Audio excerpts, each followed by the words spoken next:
അവർക്ക് വെൽത്ത് ഉണ്ടാവാം, ഇൻവെസ്റ്റ്മെൻ്റ് ഉണ്ടാവാം. ഈ വെൽത്ത് ഇൻവെസ്റ്റ്മെൻ്റ് ഒന്നും ഈ ഓപ്പറേഷൻ്റെ പാർട്ടല്ല. പക്ഷേ who will handle it? Family office എന്താണ്? ഫാമിലി ഓഫീസ്, ഈ ഫാമിലി ബിസിനസ്സിലെ ഫാമിലി ഓഫീസ് എന്ന വാക്കിനുള്ള പ്രാധാന്യം എന്താണെന്നൊന്ന് പറയാമോ?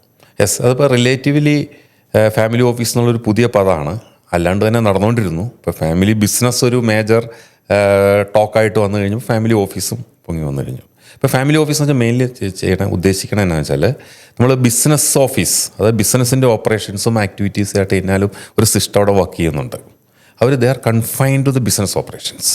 അതിൻ്റെ ആ സൈക്കിൾ, ബിസിനസ് സൈക്കിൾ ഇങ്ങനെ ബിൽഡ് ചെയ്തുകൊണ്ടിരിക്കുകയാണ് അത്. അപ്പോൾ അതിലേക്ക് വേണ്ടിയിട്ട് പ്രൊഫഷണൽസ് വേണം, സിസ്റ്റംസ് വേണം, പീപ്പിൾ വേണം, ഇന്നോവേഷൻ വേണം, ഡിജിറ്റലൈസേഷൻ വേണം, ഇപ്പോൾ എഐയുടെ ഇൻവോൾവ്മെൻ്റ് വേണം. ഇതങ്ങനെ ഒരു സൈഡിൽ നടന്നുകൊണ്ടിരിക്കും. ഇനി ഇത് കൂടാത്ത കുറേ കാര്യങ്ങളുണ്ട് ഈ ഫാമിലി ബിസിനസ്സിൽ. ഉദാഹരണമായിട്ട് അവർക്ക് വെൽത്ത് ഉണ്ടാവാം, ഇൻവെസ്റ്റ്മെൻ്റ് ഉണ്ടാവാം. ഈ വെൽത്ത് ഇൻവെസ്റ്റ്മെൻ്റ് ഒന്നും ഈ ഓപ്പറേഷൻ്റെ പാർട്ടല്ല. പക്ഷേ who will handle it? That also has to be handle in a proper way, professional വേ.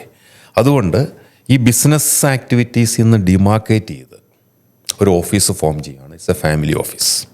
അവരുടെ മെയിനായിട്ട് ഉത്തരവാദിത്തങ്ങൾ സാധാരണ വരാറ് വെൽത്ത്, ബിസിനസ്സിൻ്റെ ഓപ്പറേഷണൽ വെൽത്ത് അല്ലാത്ത അല്ലെങ്കിൽ അസറ്റ്സ് അല്ലാത്ത outside assets, investment in other companies, other forums. അതുപോലെ തന്നെ ഈ ഫാമിലി മെമ്പേഴ്സിൽ ഷെയർ ഹോൾഡേഴ്സ് അല്ലെങ്കിൽ ഓണേഴ്സ്, ഞാൻ ആദ്യം പറഞ്ഞ മാതിരി ഇതിൻ്റെ അകത്ത് ഇൻവോൾവ് ചെയ്യാത്ത മെമ്പേഴ്സ് ഉണ്ടാവും. അവർക്കും ഇതിൻ്റെ അകത്ത് ഷെയർ ഉണ്ട്. അവർക്ക് ഇതിൻ്റെ ഡിവിഡൻസ് കിട്ടുന്നുണ്ടാവാം. അവരുടെ ടാക്സേഷൻ ആൾക്കാർ, ഫോർ എക്സാമ്പിൾ പുറത്ത് പഠിക്കുന്ന ആൾക്കാർ, പുറത്ത് ജോലിയുള്ള ആൾക്കാരുടെ അവരുടെയൊക്കെ സ്റ്റാറ്റസൊക്കെ നോക്കി അവരുടെ ഇൻകം പ്രോപ്പറായിട്ട് പാക്ക് ചെയ്യുക, പ്രോപ്പറായിട്ട് ഇൻവെസ്റ്റ് ചെയ്യുക, അവരുടെ സ്റ്റാറ്റ്യൂട്ടറി കംപ്ലയിൻസിലേക്ക് ടാക്സേഷൻ ഇതെല്ലാം കംപ്ലൈ ചെയ്യുക.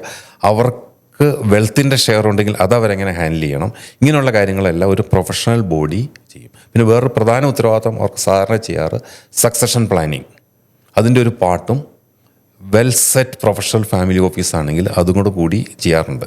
മെയിനായിട്ട് സക്സഷൻ പ്ലാനിങ് എന്നുള്ളത് ബോർഡ് ഓഫ് ഡയറക്ടേഴ്സിൻ്റെ ഉത്തരവാദിത്തമാണ്. ബട്ട് സ്റ്റിൽ ഇവിടെയും അതിനെപ്പറ്റി ചെറിയ പ്ലാനിങ്ങുകൾ നടത്തി പോകാറുണ്ട്.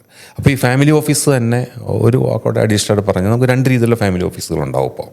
ഇപ്പോൾ ഒന്നിലെ നല്ലൊരു ബിസിനസ് ഹൗസാണ്, വലിയ ബിസിനസ് ഹൗസ് ആണെങ്കിൽ അവർക്കൊരു ഓൺ ഫാമിലി ഓഫീസ് സെറ്റ് ചെയ്യാം. അപ്പോൾ അതിൻ്റെ അകത്തൊരു പ്രൊഫഷണൽ ആൾക്കാരുണ്ടാവും, ലോ റെഗുലേഷൻസ് അറിയാവുന്ന ആൾക്കാരുണ്ടാവും. അതിൻ്റെ അകത്ത് എല്ലാം ഹാൻഡിൽ ചെയ്യാൻ പറ്റിയ, ഇപ്പോൾ ഫോറിൻ ഇൻവെസ്റ്റ് അങ്ങനെയുള്ള മൊത്തം കാര്യങ്ങൾ അറിയാൻ പറ്റിയ പ്രൊഫഷണൽസ് അതിൻ്റെ അകത്തുണ്ടാവും. ഇവിടെ നിന്നുള്ള ഈ കമ്പനിയുടെ ടോപ്പ് ആൾക്കാരും ഡയറക്ടേഴ്സും എല്ലാം ഇവിടെ കൂടിയിട്ട് അതൊരു സെറ്റപ്പായിട്ട് ഓൺ ഫാമിലി ഓഫീസ് എന്നാണ് അതിന് പറയുന്നത്. ഇനി അല്ലാണ്ട് വേണമെങ്കിൽ അതുമാത്രം ചെയ്യണമെന്നില്ലെങ്കിൽ there are professional family offices. അതായത് കോർപ്പറേറ്റ് ലെവലിൽ ഫാമിലി ഓഫീസുകൾ റൺ ചെയ്യുന്നുണ്ട്. പലരും ഇപ്പോൾ അത് ഒത്തിരി കാര്യമായിട്ട് ചെയ്യുന്നുണ്ട്.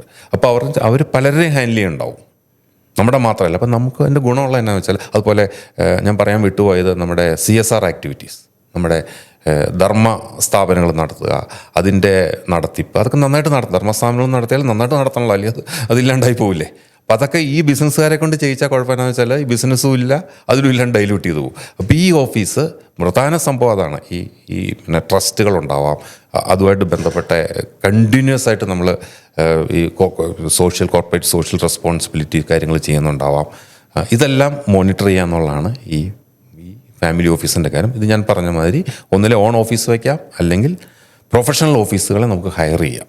അവർ പല ഫാമിലികൾ ചെയ്യുന്നുണ്ടാവും. പക്ഷേ നമുക്ക് വേണ്ടിയിട്ട് ഡെഡിക്കേറ്റഡ് പ്രൊഫഷണൽസിൻ്റെ ഷെയർ ഓഫ് ടൈം അവിടെ ഉണ്ടാവും. ഇതിന് രണ്ടിനും ഗുണങ്ങളും ദോഷങ്ങളും ഉണ്ട്. അത് ഒരേതിനും സ്യൂട്ടബിൾ ആയിട്ടുള്ള എന്താണെന്ന് നോക്കിയിട്ടാണ് അത് തിരഞ്ഞെടുക്കേണ്ടത്.